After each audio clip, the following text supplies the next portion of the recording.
Hey guys, how are you today? Welcome back to my channel. Today I'm starting a brand new discography journey, an artist I've been wanting to listen to for literally the last year. And finally I felt like this was the right time to listen to them.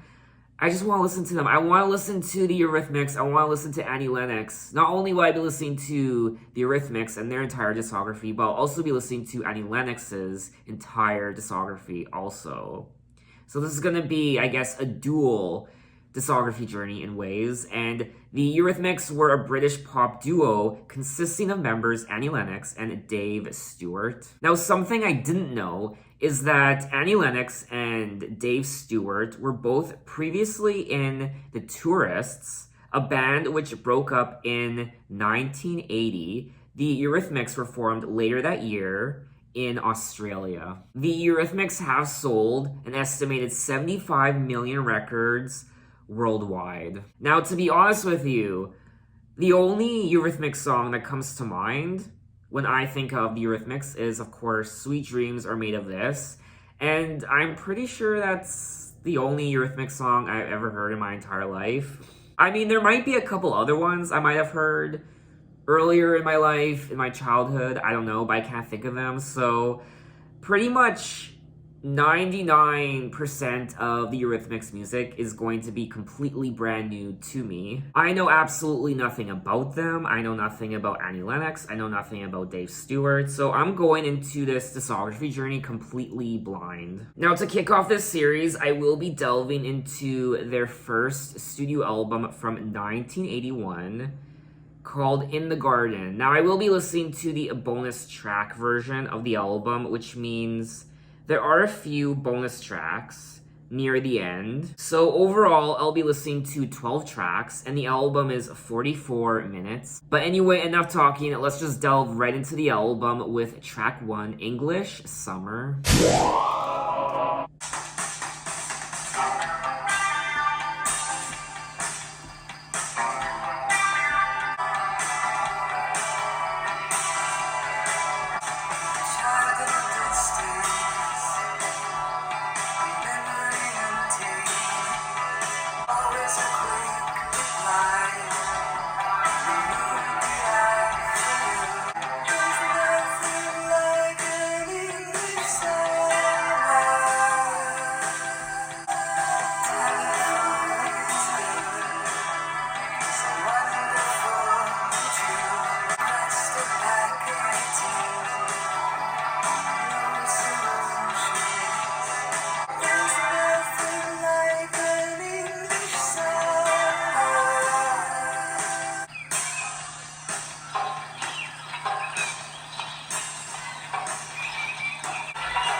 That was track 1, English Summer, and the highlight of the track for me was the overall ambience. I liked the instrumental, I liked the overall vibe of the track, but I did think it was quite boring.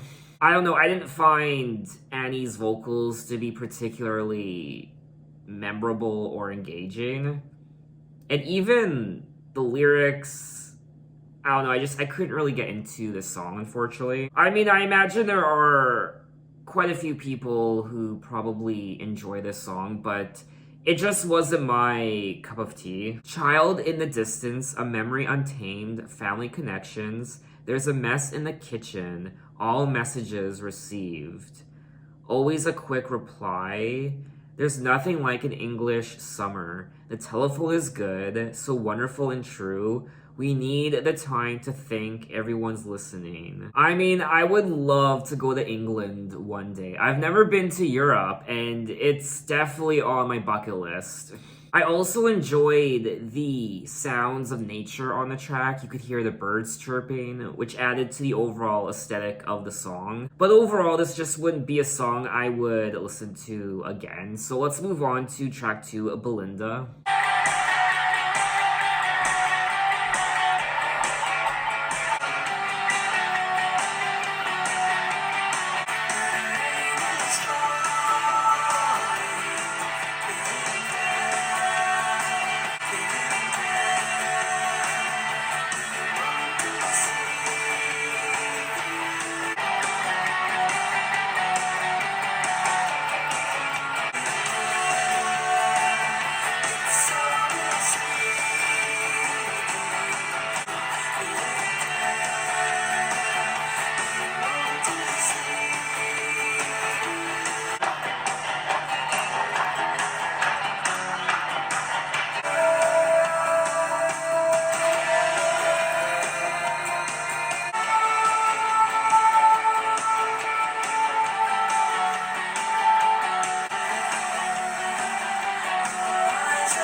That was track 2, Belinda. Okay, so I didn't really like English Summer, but this, Belinda, I didn't want this song to end. I loved the vibe of this track. I liked the guitar riffs. I liked the vocals. I liked everything about it. There was something very euphoric about this track, and it kind of just took me away. I closed my eyes and I was in my own little zone, and I'm kind of obsessed with this track, I won't lie. I just love those type of songs that just teleport you. When you listen to it, it takes you on a journey somewhere inside your head. You go on this journey through space and time, and I can't really explain it, but I don't know, maybe I'm overreacting, but I thought this song was amazing. I love it. I mean, I would listen to this song over and over and over again. Oh god, I think this might be one of my new favorite songs. See, this is why, or one of the reasons why I do this YouTube channel, to discover new music from decades past, hidden gems. I mean, if it wasn't for my YouTube channel, I would never have discovered this song or this album, and I'm so happy. Now, this was selected as the second single from the album. No brainer there. I don't know, maybe I'm overreacting, but I don't care. I loved it. I loved it. I loved it. I loved it. What I also liked about the track was towards the end, we hear, I guess, Annie's vocals. We hear her vocals in the forefront of the song, but also in the background. And in the background, it sounds like some sort of chant. It's very haunting, but also exciting, and it adds that extra layer of amazingness to the song, I guess. I am quite disappointed that this song didn't do better. It does say that the single was released in the UK, but was not a commercial success and failed to chart, which to me is quite shocking because I think this is a fantastic song. Belinda, the rain is falling. Belinda, your love is calling. Belinda, he never leave you. Belinda, he won't deceive you. Belinda, your mind is dreaming. Belinda, it's so misleading. Belinda, he never leave you. Belinda, he won't deceive you. How the rain still falls. So I also like the lyrics of this track as well, and overall, it's just fantastic. You know what this song reminds me of? It kind of reminds me of the Cranberries. It has that 90s sound to it. Songs like, I don't know, maybe Linger, Dreams. I haven't listened to a Cranberries album. I've just heard a few of their songs. But, I don't know, this track was just reminding me of the Cranberries. Anyway, let's move on to track 3, Take Me to Your Heart. Ooh.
That was track 3, Take Me to Your Heart. Another great song on the album. I loved the overall instrumental.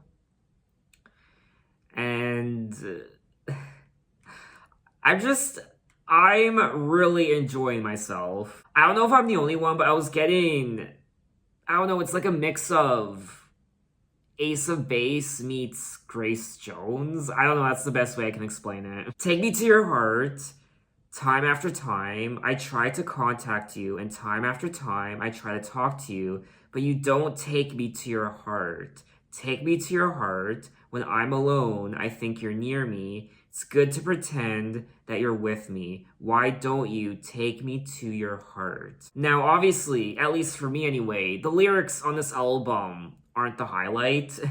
It's the overall instrumental, the overall ambience aesthetic of these songs, and the vocals. I like Annie's haunting vocals too. I like the rock and electronic influences on the album. I like the synthesizers, but also the guitar work and the drums. Now, it says here that the genre of the album is new wave and post punk, and I don't really know what new wave is. I think I researched new wave in one of my other videos, but I forget what the genre encompasses, and it looks like it encompasses electronic, disco, and pop, punk rock, power pop. It was a style of pop-oriented songs from the late 1970s and the 1980s. And what I also find interesting about some of these tracks is you can hear the influence of albums and musicians like the Eurythmics on today's music. A lot of today's artists have been inspired from 80s music and albums and songs like this from 1981 and what have you. I think production-wise, this might be my favorite track on the album so far, Take Me to Your Heart. Just like Belinda, I mean, this track is another wonderful track on the album. So let's move on to track 4, She's Invisible Now.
That was track 4, She's Invisible Now, and I thought this was another solid track on the album. I didn't like it as much as Belinda and Take Me to Your Heart, but it's still a great inclusion on the album. And once again, just like the other few tracks, I liked the overall instrumental, the production. I just like all the interesting sounds I'm hearing on this album, the synthesizers, and just the overall vibe of the album, I'm completely invested in. I won't lie, there was even something a little psychedelic about this track also.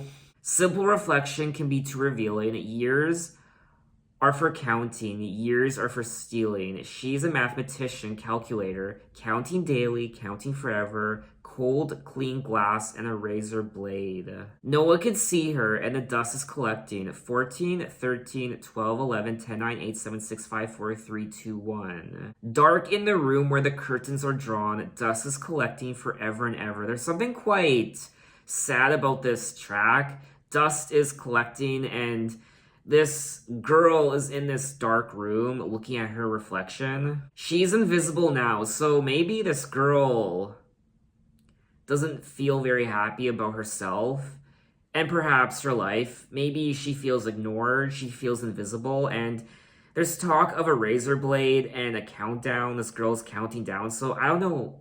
I mean, maybe I'm reading too much into it, but this song could be about suicide, perhaps. I do think lyrically, out of all the songs I've listened to so far, this one is the most emotionally stirring and probably one of my favorites. But anyway, let's move on to track 5, Your Time Will Come.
That was track 5, Your Time Will Come. This album is just making me smile. This is a gem of an album. There are so many bops. I didn't think I would love this album as much as I am. For me anyway, there are so many great hits on this album, and it's almost criminal how poorly treated this album was by the general public. I mean, this album didn't even chart anywhere in the world. It didn't even chart in Australia. Its peak position in Australia was 521. I mean, if that's not criminal, I don't know what is. Another track on the album where I just loved the overall ambience, and I loved the chorus of this track. I like the repetition of the chorus, and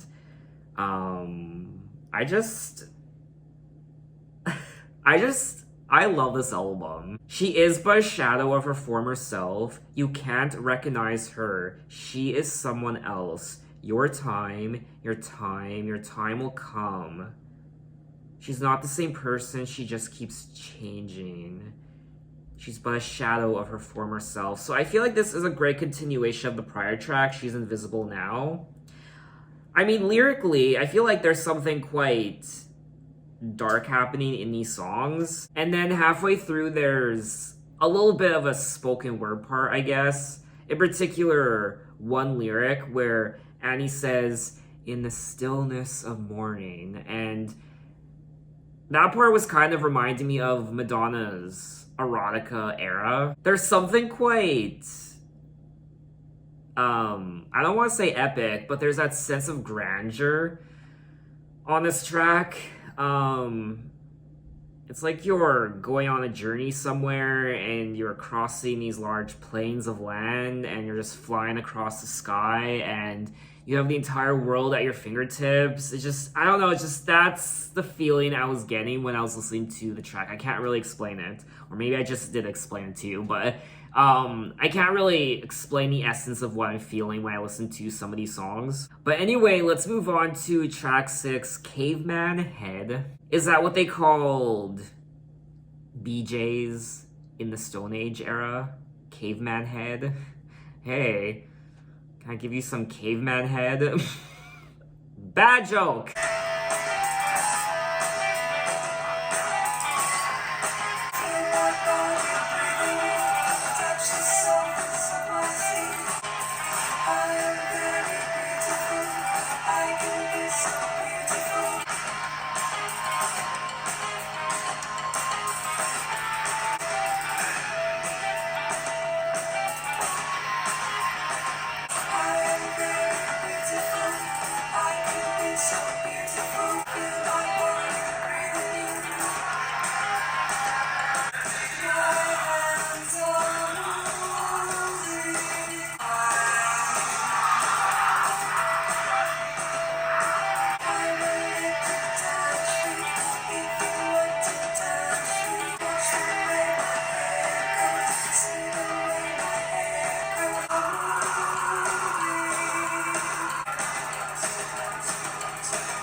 That was track 6, Caveman Head. A very intriguing track. I think this is the most erratic song on the album so far. And I like the overall instrumental, and her vocals were quite spooky in a way, but I really enjoyed it. It was a lot of fun to listen to. I like the lyrics. It's a very sexy song. My hands are moving, my feet are tied. Okay. My eyes are closing, my mouth is wide. I will let you touch me if you want to touch me. Feel my body breathing in, see the softness of my skin. I mean, the song can be interpreted as a sexy track, like I said, but there's also something a little disturbing about it. Something, I don't know, like Hannibal Lecter about it, just tying someone up, seeing the softness of my skin. and I will let you touch me if you want to touch me. Her feet are tied, my hands are moving. See the way my hair grows. So it can be interpreted as a sexy track, being tied up, the softness of this person's skin, my mouth is wide, I'll let you touch me, but it could also be interpreted as a creepy track also, I guess.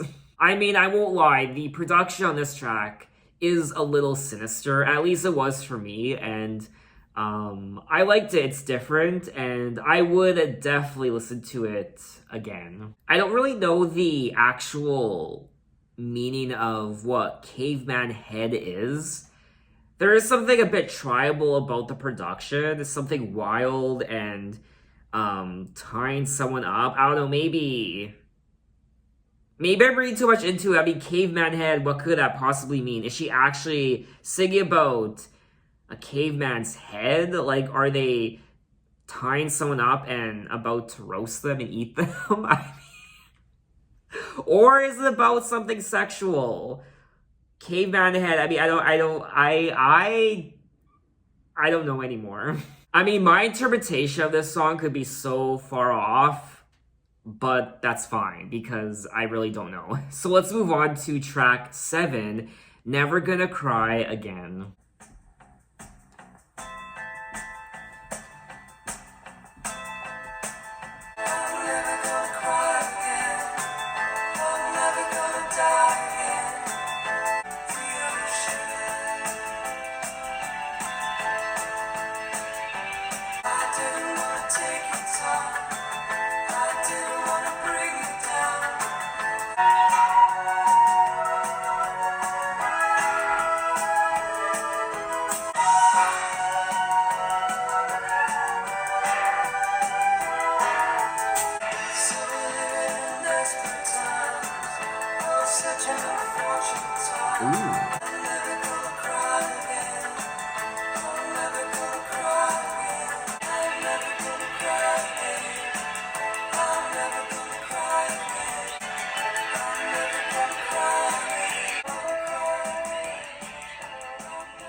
That was track 7, Never Gonna Cry Again. And first and foremost, I want to say that I like the overall instrumental on this track. The flutes and the horns was a nice surprise. But for me, that wasn't enough to save the song because just like track 1, English Summer, I did think this song was quite boring to listen to. I mean, compared to all the other tracks I've listened to so far, this one kind of pales in comparison. At least it did for me. I'm never gonna cry again. I'm never gonna die again. I shed some tears for you. I shed more tears for you than the ocean. Girl. So we're living in desperate times. Such an unfortunate time. I can't relate to you. I just can't find a place to be near you. To be near you. I'm never gonna cry again. I don't find the lyrics of this song to be particularly interesting, I guess. I also like Annie Lennox's vocals on this album, but I don't think her vocals are anything to write home about on this album. They're nice to listen to, but there isn't really a lot of personality in her vocals on this album anyway. Now, Never Gonna Cry Again was released as the lead single from the album, which I don't know how I feel about that. I mean, no wonder this album flopped. Maybe there are a lot of you who like this song, but for me, it wasn't my cup of tea. This doesn't sound like a lead single. I mean, there are just so many better songs they could have released as the lead single. If I had heard this song back in 1981 on the radio or in a store, it wouldn't make me want to go out and buy the album. The song is about moving on from a breakup, and it did achieve minor commercial success in the UK. I don't know, this song didn't really grab me, and I wouldn't listen to it again, to be honest with you. I don't know, maybe I'm missing something, but I didn't really care for it. So let's move on to track 8, All the Young People of Today.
That was track 8, All the Young People of Today, and I did enjoy this track.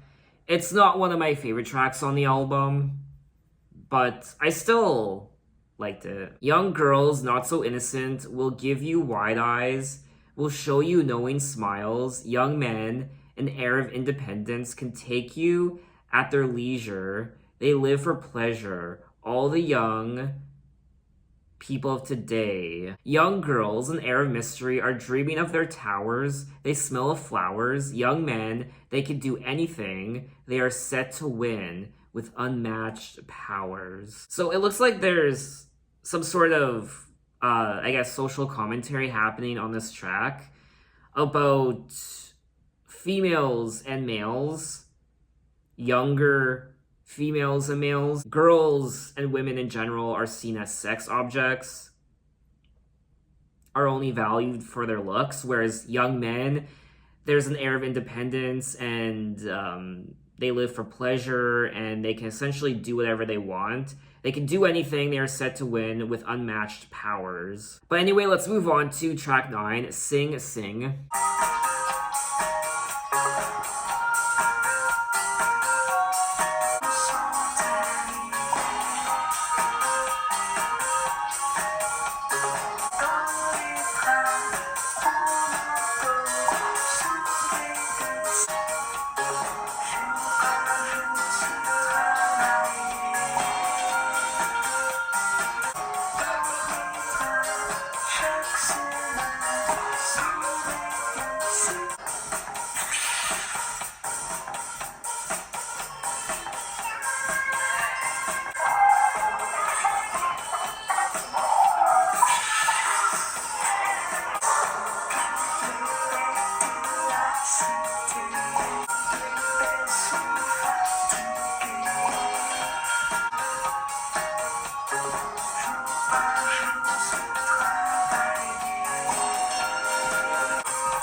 That was track 9, Sing Sing.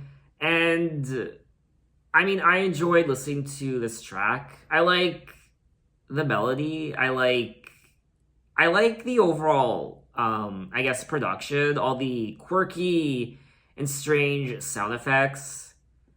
And yeah, I mean it's I guess a nice song, but it's sung entirely in French, so I had no idea what she was singing about. I mean, this unfortunately is a song I wouldn't listen to again just because obviously it's in French. I don't speak French. I could appreciate the, I guess, overall instrumental of the track and the melody, I guess. We hear some deranged sounds, almost like clanking, metal clanking, and just bizarre, childish sounds. I can't really explain what they sound like. I think we hear like a chicken clucking at one point and a goat and just all these weird, bizarre sounds. It kind of sounded like a haunted house, but if the haunted house was a haunted barn. Anyway, let's move on to track 10, Revenge.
That was track 10, Revenge, and more deranged, quirky sounds on this album.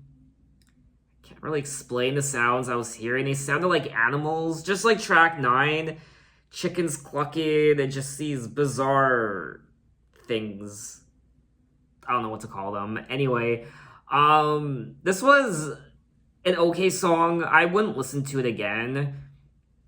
I didn't find it particularly engaging. I thought it was interesting, the sound effects, the overall instrumental, the production, but it just didn't really grab me. I will say though, at times on this album, Annie Lennox's vocals remind me of Grace Jones, especially this track when Annie was singing Revenge. Revenge. Just the way she said it reminded me of Grace Jones. She said revenge can be so sweet. I like to take it when I can. I need to play with the ones I hate. I like to see them suffer. It has to be dangerous. It has to be refined. It has to be skillful. You need to take your time. She said, you got a snake, and that's a good example. You don't even notice it until you're bitten. You learn to enjoy it. It has to be dangerous. Huh. I mean, lyrically, it is a very ominous track. Obviously, revenge, revenge, revenge, revenge. I need to play with the ones I hate. So I did like the lyrics of this track, but overall, unfortunately, just wouldn't be a song I would listen to again. So we have made it to the 2 bonus tracks on the album that I'll be listening to, tracks 11 and 12. Track 11 is Le Sinister. So let's get into it.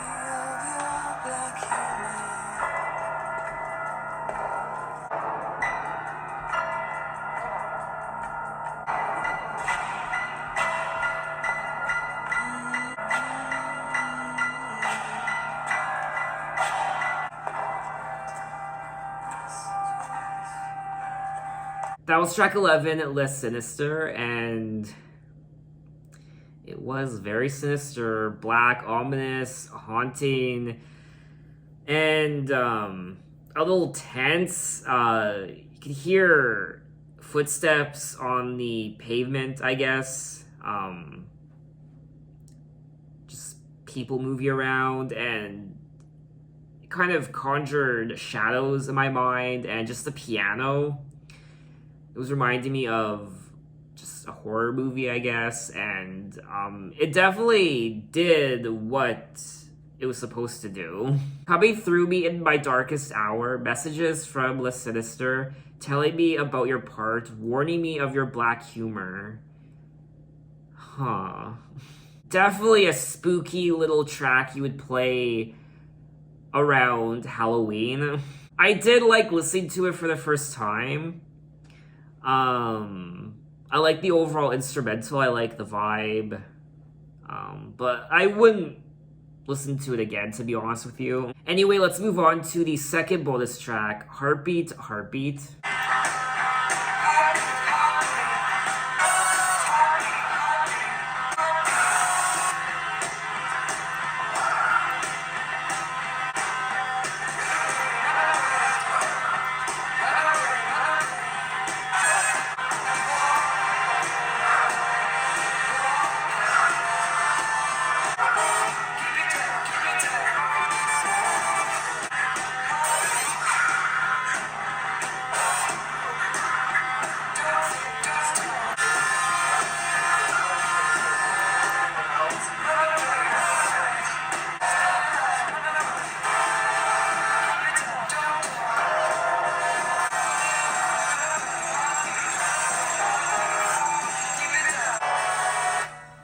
That was track 12, Heartbeat, Heartbeat. I felt like I was in some sort of sick insane asylum.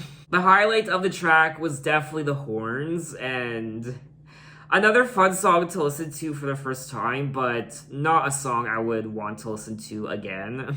It's definitely very experimental, and yeah, I really don't have much to say about it. So that was all 12 tracks of In the Garden by the Eurythmics, and I was pleasantly surprised. I didn't know what to expect going into this album, and I was a little concerned after listening to the first track, English Summer. That track just wasn't my cup of tea, but then the other tracks on the first half of the album blew me away. They were so great to listen to. In particular, tracks 2 through 6, Belinda, Take Me to Your Heart, She's Invisible Now, Your Time Will Come, and Caveman Head. Those were my favorite tracks on the album, and I would for sure listen to those tracks again. I liked the overall ambience of the album, the overall production, the overall instrumental, the rock, guitars, drums, but also the synthesizers and the just keyboards, pianos, horns, flutes. At times, the album was experimental, especially towards the end. I mean, the second half of the album was a little bizarre, especially the last 3 songs, Revenge, Le Sinister, and Heartbeat, Heartbeat. Even Sing Sing also. Lots of what sounded like just barnyard animals, chickens clucking, goats, metal clanging, and just lots of intriguing sounds. I wasn't the biggest fan of the second half of the album. For me, the biggest hits and the biggest gems on the album are on the first half. So for me personally, I think this album is 50% great and wonderful, but the other 50% is just okay. I definitely believe that this album should have done better than it did initially when it came out in 1981. Everyone paid this album dust. It didn't go anywhere, it didn't do anything, no one bought it, no one listened to it, which is quite sad because overall I do think this is a good album, and I would definitely listen to many of these songs again. I also liked Annie Lennox's vocals. I don't think her vocals on this album are anything to write home about, in my opinion. They're just okay. At times on this album, I think her vocals were a little just boring at times. But I'm sure her vocals are going to get much better on the upcoming albums, even her solo albums, because I've heard some songs from Annie Lennox's solo career that I absolutely love. So I know she is an incredible vocalist. So I just know her vocals are going to keep getting better and better and better. Overall, I didn't find the lyrics on this album to be particularly interesting. They were just okay, I guess. There's also something quite spooky about this album at times, a little ominous and strange and quirky. And I liked the overall vibe of the album. Now, it says here that there is industrial influences on some of these tracks when it comes to the sound. Yes, industrial. That's, I guess, the word I was looking for when I was trying to explain the strangeness of some of the tracks, especially on the second half. Just the sounds of metal clanking and those barnyard sounds. Yeah, there was something very industrial about those parts. That was the word I was reaching for. So what did you guys think of the album? What are your impressions of it? Maybe this is your favorite Eurythmics album of all time. Tell me why in the comments. Overall, I was satisfied with this album, and I can't wait to see where they go next with the rest of their music and how Annie grows and matures through the years and decades. So in my next Eurythmics video, we will move on to their second studio album from 1983 called Sweet Dreams Are Made of This. Yes. I'm very much looking forward to that, and thanks for watching, guys. You can find me on Twitter, you can find me on Instagram, you can message me, you can say, hey, how are you? And I'll see you next time. Take care.